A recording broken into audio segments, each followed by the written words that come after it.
sind. Ob das jetzt stimmt oder nur ein Gerücht ist, keine Ahnung. Aber gehört habe ich das halt mal, dass immer gesagt wurde, die stürzen leicht ab.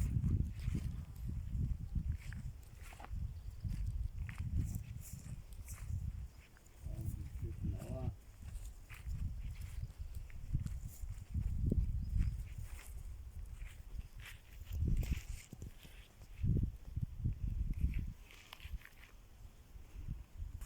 Könnten nicht durchschauen.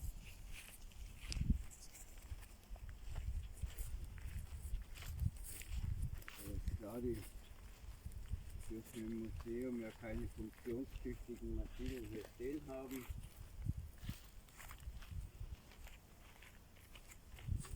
Das ist ja ausgebaut. Da gehen wir nicht. Oder man könnte mindestens nicht durchschauen. Das würde mich jetzt interessieren. Gehen wir mal in die andere Richtung. Wo überall so Solarpaneele stehen, aber mindestens nicht das Gewerbegebiet sehr charmant.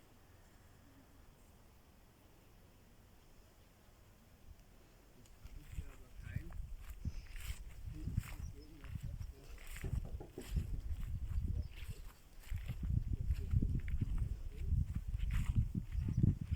zufällig jemand Gliedern können, das sieht so aus.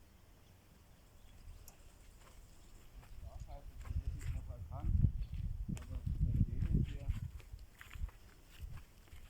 keine Ahnung, was das für ein Typ ist, da steht auch kein Schild hier.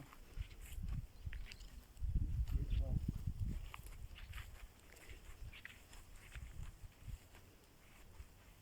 84.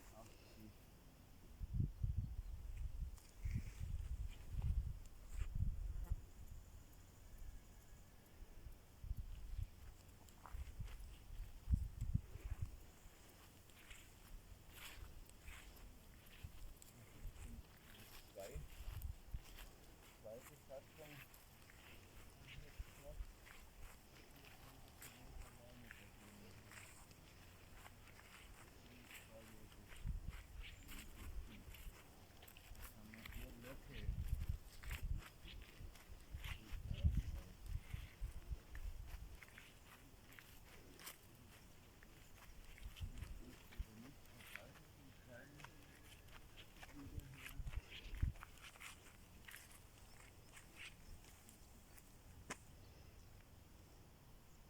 Da hinten da steht noch die